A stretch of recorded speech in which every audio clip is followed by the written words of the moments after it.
Chicago White Sox pitching lived up to their reputation on Monday against the Kansas City Royals. It was a painful game to watch as the White Sox lost 12-5 a day after the Sox scored 17 runs and had 18 hits. They put up a 5-run, 8-hit performance.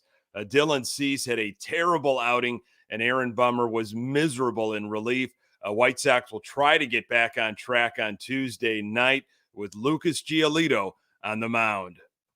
You are Locked On White Sox, your daily Chicago White Sox podcast. Part of the Locked On Podcast Network, your team every day.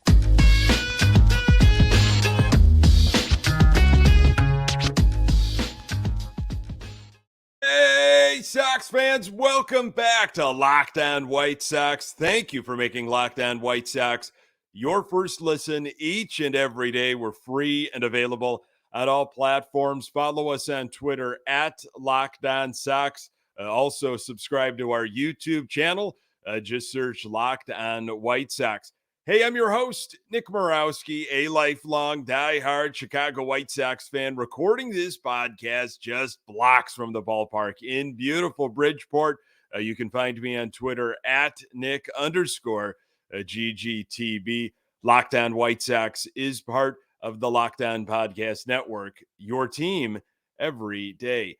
Our Chicago White Sox take on the Kansas City Royals once again on Tuesday. Lucas Giolito on the hill for the Sox. Catch every pitch of the White Sox hometown broadcast with SiriusXM on the SXM app. Search White Sox. Our Chicago White Sox are now 12-24 on the season. My, oh my, didn't see that coming on Monday necessarily. Didn't think they were going to score 17 runs. And traditionally, the Sox have kind of, fallen on their faces after a big offensive output. But still, I just felt like with Dylan Cease on the hill against a guy like Zack Greinke that, we could figure him out. We can make quick work of him. I did not expect that type of game on Monday. That was rough. Sox lost 12-5 in Kansas City, and I really shouldn't have been surprised. I talked about it on the previous episode. The Royals play the Sox really difficult in Kauffman Stadium.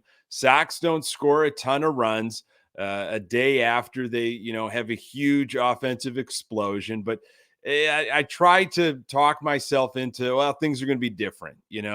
Things are cooking for the Sox offensively. They had back-to-back series wins, Dylan Cease on the hill, but it's been a different Dylan Cease this year. And what a miserable outing for him on Monday. So coming into Monday's game in Kauffman Stadium, the Sox had won 5 of their last 7 back-to-back series. This was Grifol during this past weekend. He said, "We dug ourselves a hole and we've got to claw out of it." And, you got to claw out of it by winning, like going on another 5 of 7 stretch, maybe winning 10 in a row. Win a couple, then go back and completely fall on your face like you did on Monday. It's not even Jekyll and Hyde. I mean, that would be a 500 team. They're just so unpredictable, and they give you a little bit of hope. And this was supposed to be, again, this quote unquote easy stretch of May. And nothing has really changed in my mind to get me now really confident that they're going to dig themselves out. Prior to Monday's game, this was Daryl Van Scoven in the Chicago Sun-Times. He wrote, "When a team with a postseason expectations gets off to a 12-23 start, begins to gain some traction with 5 wins in 7 games, but loses perhaps its best hitter in Eloy Jimenez to an appendectomy, as the Sox did Saturday, it's all hands on deck." This is what Grifol said. "That's when leadership comes through. You lose a guy, not only is he in the middle of your lineup, but you lose a guy who's hot in the middle of your lineup. That's when leadership comes to the forefront. You've just got to keep moving forward. We have to find ways to win. We have to do whatever we can to win a baseball game, Grifol said. Lance Lynn knows others look up to him. It comes with the gig. Have to make sure they're not panicking, Lance Lynn said. And if you see they're not panicking, it gives you a little break to say this is part of it.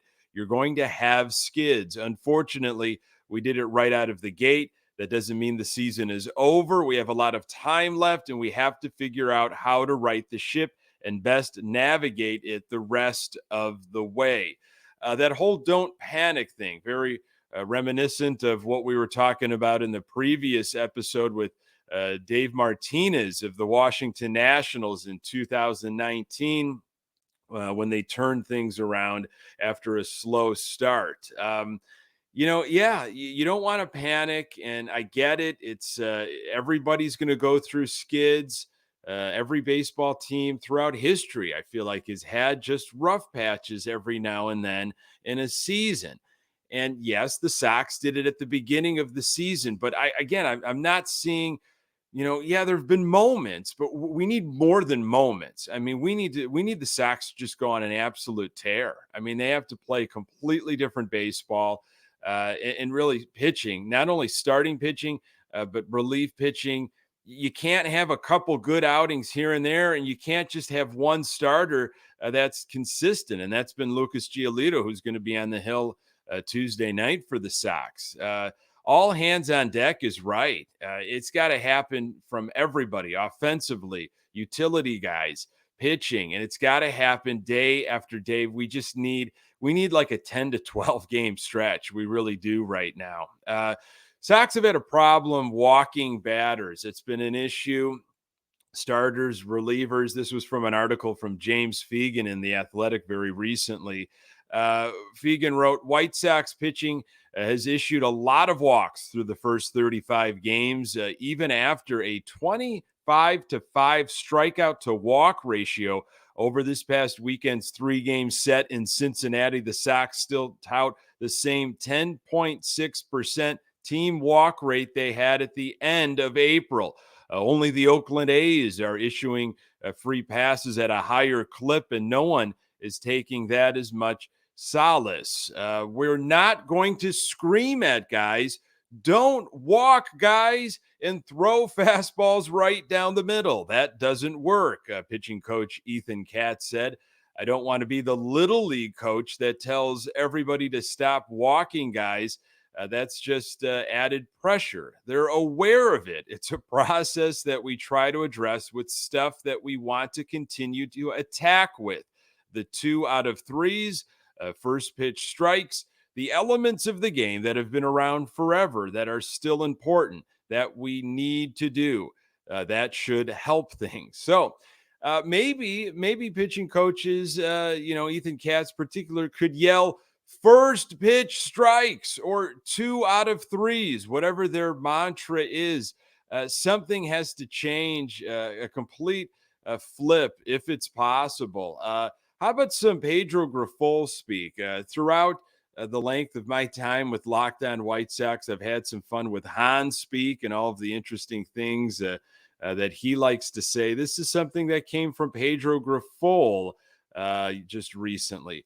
Grifol talked again about how time recovering from appendectomy will allow Eloy Jimenez's legs to be fresh when he returns. Wants him to play some right field with Berger getting DH time when he gets back from oblique. So Grifol is, maybe he's looking at it in a positive way. I don't know. I think it's just, personally, I think it's kind of bizarre. So Eloy's recovery from his appendectomy will double as recovery for his legs, so he can play a position he shouldn't be playing when he comes back. And that's really the ripple effect of not finding a true right fielder in the offseason.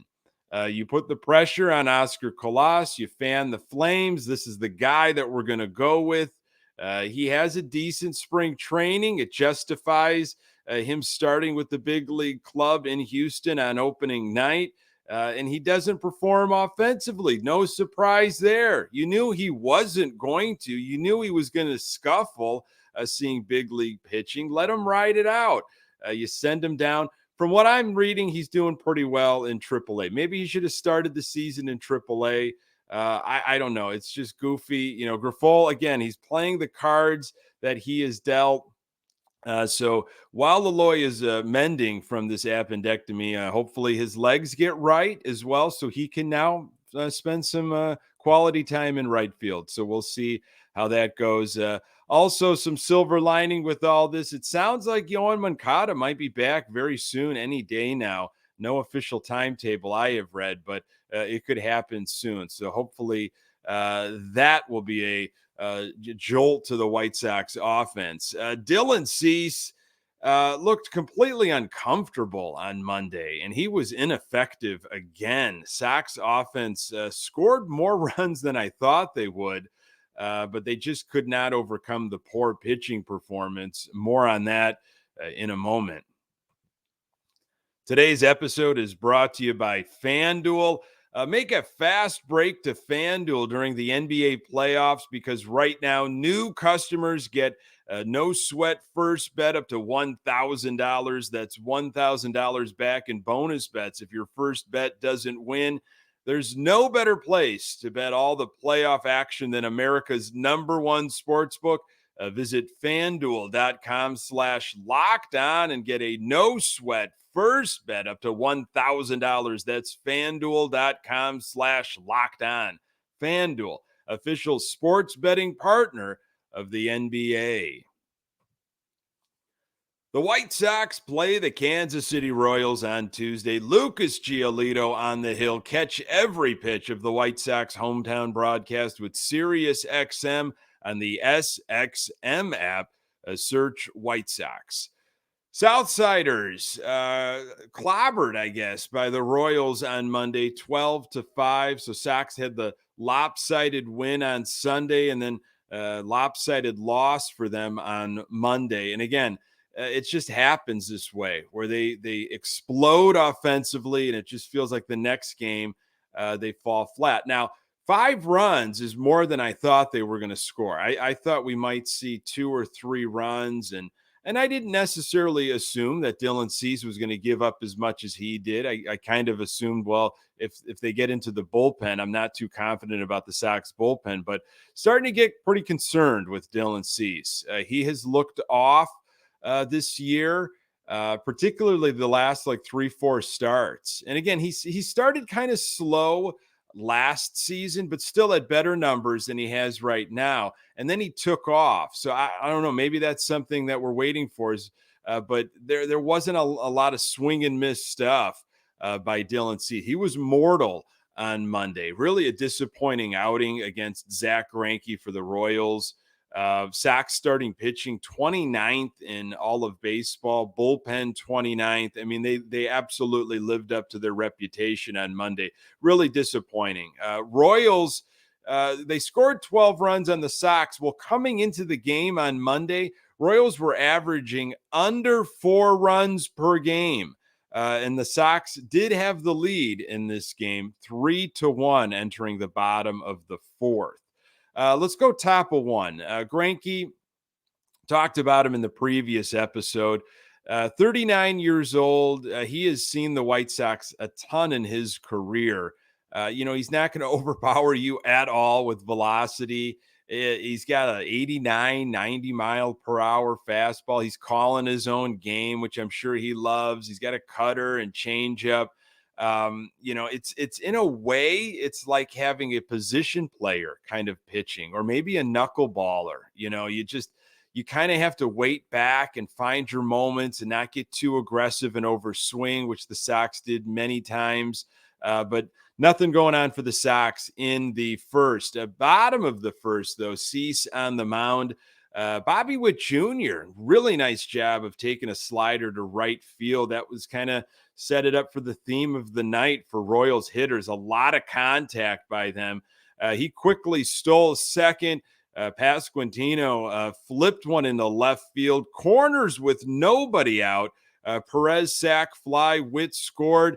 Kansas City manufactured a run early. It was 1-0 KC, and then a nice 4-6-3 double play by the Sox. 15 pitches for Dylan Cease in the first. We'll go top of second. Sox answered right away. Luis Robert Jr. dropped a base hit in short right field. Olivares misplayed a ball in right field by Sheets. Sox in business. First and second, nobody out. Yaz, I'm just saying you got to have a productive at bat here. You got to take advantage. The Royals just scored. Sox need to get on the board. He had a dribbler back to the mound. It got Luis Robert Jr. to third, so I guess you can count that as a productive at bat. Hanser Alberto with a very short sac fly diving catch by the right fielder allowed Robert to score. So tie game at 1. It was nice to see the Sox answer right back. Bottom of second, looking for some swing and miss stuff from Dylan Cease. Royals had a plan. They're putting a lot of balls in play. 3 ground outs. Again, Royals making contact. Cease, he just did not have that nasty slider working early, but that's kind of been the case all season long. He was laboring with it. It was kind of out of the zone. It didn't have that bite, and the Royals were patient. Top of third, Greinke's got this 73-mile-per-hour curveball. Again, it's like pitching. It's like facing a position player that's just throwing some junk at you, and you just got to kind of wait back and not try to lunge. TA with a really nice job of waiting back and just taking a Greinke pitch to center for a base hit. Benintendi benefited from a misplay by Greinke. So Sox had the first 2 on to start the inning. Again, got to take advantage of this situation, try to pile it on Greinke. Vaughn did not disappoint. A 2-run double to the gap in left center. It was 3-1 Sox. I really like the approach in this inning against Greinke and the ability to capitalize on opportunities. Now, however, Sox stranded 2 in the inning. It really could have piled it on, but it was nice to, score in back-to-back innings early on.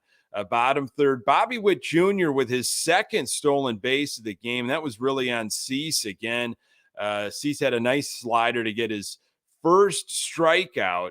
So after 3, Cease had given up 3 hits, 1 earned run, 0 walks, and only 1 strikeout. He threw 44 pitches. The over-under on strikeouts that they were talking about in the pregame was 5.5, which I thought was kind of low. And it sounded like the panel thought it was low as well. But, going through this game early on, it was not a typical Cease type of game. You'd have thought he would have had maybe 2, 3, maybe 4 strikeouts already. Top of 4, Hanser Alberto has been hot as of late, and he flexed some power in Cincinnati. But he decided to try for a bunt base hit. It did not work out, and the Sox went quietly in the inning. Bottom 4, Salvi Perez with a base hit down the first base line. Then a 2-run home run by Melendez, a belt-high fastball that caught a ton of the plate, and it was crushed. Tie game 3-3. Cease figured out the slider to end the inning, got a swinging strikeout, 69 pitches after 4 innings. Top of 5, Greinke now settled in. Sox kind of let him off the hook. Sox without any threat for a second straight inning. It was a quick inning, too, which did not allow Dylan Cease to get much rest. Bottom 5, Cease had Jackie Bradley Jr. 0-2 and gave up a double in the gap. It was a breaking ball that caught too much of the plate, a mistake pitch, and Bradley Jr. Made him pay. An 0-2 pitch with nobody on base has to be nasty. I mean, you almost have to spike it, throw it in the dirt. I'm not saying a waste pitch, but a competitive, nasty slider. That was not the pitch right there. I mean, Bradley Jr., nice job of hitting, just made him pay. Pasquantino teed off on Cease to right field in the inning. RBI double. It was 4-3 Royals. Katz came out with a visit, only 1 out. Cease got a big strikeout of Perez, then got Melendez to pop out. Could have been worse. but this was from Scott Merkin. 3 straight starts where Cease has allowed 4 earned runs or more. Very uncease-like from what we got used to last season. Top of 6, Greinke was still in the game. He was rocking the White Sox to sleep. 7 straight ground balls, and then Gavin Sheets stopped the streak, smashed a seemingly line drive solo home run to right center for 4 tie game. Greinke at that point left the game. It was the second home run in as many games for Gavin Sheets. Bottom of the 6, wheels came off. Cease was back out there with 86 pitches on his arm. And it was a tie ball game. And he didn't look very competitive throughout the game. He looked frustrated. His stuff wasn't working. I thought maybe go to the bullpen sooner. Maybe don't let Cease start that inning, but he was allowed to do it. And it was a rough go. KC had their leadoff hitter on. Wild pitch, which was reversed to a hit by pitch, allowed the Royals to have runners at first and second. Cease walked Garcia, and that was it for him. So you've got Aaron Bummer, of all people, coming into a bases-loaded situation with nobody out. You had left-hander Massey up. He had a line drive single to left field, 5-4 Royals, a liner past Sheets at first, 2 more runs scored, 7-4 Royals. Then left-hander Melendez with a base hit, drove in 2 more runs, 9-4 Kansas City. Left-handers just ate Bummer's lunch. He was out. Lambert came in, gave up a 3-run double to Prado, 12-4 Royals. Boy, it escalated quickly in the 6th. Top of 7, Sox, or top of 8th, I'm sorry. Sox did make it 12-5 on a Hanser Alberto RBI single. Sox had the bases loaded with 2 outs with Adam Hazley up, but he grounded out. Bottom of the 8th, interesting situation with Luis Robert Jr. He took his eyes off a fly ball. It bounced off his glove. No damage was done, but just an embarrassing play by Robert out there. Loss of focus, I guess. Top of 9, Sox went quietly into the night. Cease's final line, 5 innings, 9 hits, 7 earned runs, 1 walk, 6 strikeouts, 1 home run. Cease's ERA at 5.58. Aaron Bummer, 2/3 of an inning, 3 hits, 4 earned runs, a walk, 0 strikeouts. Aaron Bummer's ERA, 10.80. That rough April has now turned into a very rough May for Bummer. Sox offense, 5 runs, 8 hits, 2 for 7 with runners in scoring position. Vaughn and Alberto, they had big games in Cincinnati. They each had 2 RBIs on Monday. Sheets again with that big home run. White Sox, they've got the right man on the mound on Tuesday. Lucas Giolito has been very consistent lately in the Sox. They absolutely have to get back on track right away. More on that in a moment. So Mr. Consistency as of late, Lucas Giolito on the hill for the Sox Tuesday. It's another 6:40 Central Time start in Kauffman Stadium. Giolito is 9-5 with an ERA of 3.67 and 119 strikeouts in 20 appearances versus the Royals in his career. Giolito faced the Royals 3 times last season, and it was really a mixed bag of results, win, loss, and no decision. Giolito has been arguably the most reliable pitcher for the White Sox lately. Last start was against the Twins. He went 7 innings, gave up only 2 hits, 1 earned run. It was a home run. The previous start, 6 2/3 innings, 8 hits, only 2 earned runs. So Giolito's last 5 starts, he has gone 6 innings or more and really not giving much up either. You got to go all the way back to that weekend series in Pittsburgh where he had, I think it was the Friday game. I think it was the first game of the series where he got absolutely mashed. And, we were like, well, this is it. I mean, this is now the Giolito who he's going to be. And he has turned it around. So we need him. We need him to stop, and the Sox have to sweep the rest of this series. They absolutely have to. Look, they can't play this game of win a couple, lose a couple. They can't. They have to go on a run. They have to take care of business.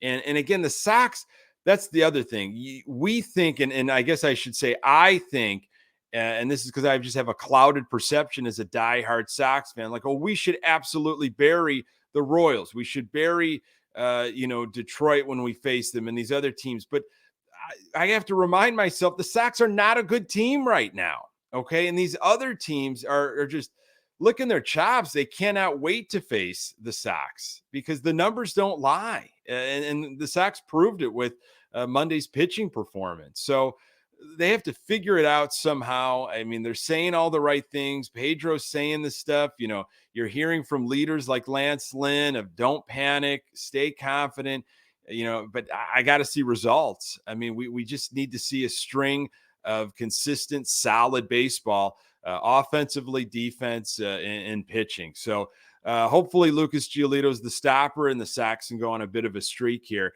Thank you so very much for making this podcast part of your daily routine. You can find the Locked On White Sox podcast absolutely everywhere you find your podcast. We are on Twitter at Locked On Sox. You can find me on Twitter at Nick_GGTB. Hey, and don't forget to subscribe to our YouTube channel. Pass it along to other White Sox fans in your life. Sox take on the Royals. Lucas Giolito on the hill. Catch every pitch of the White Sox hometown broadcast with Sirius XM on the SXM app. Search White Sox. Thanks for making Locked On White Sox your first listen every day. Hey, everydayers, on the next episode, I will recap Lucas Giolito's outing, hopefully be celebrating a White Sox winner. Appreciate you making time for the Locked On White Sox podcast. I'm Nick Borowski. Until next time, go Sox.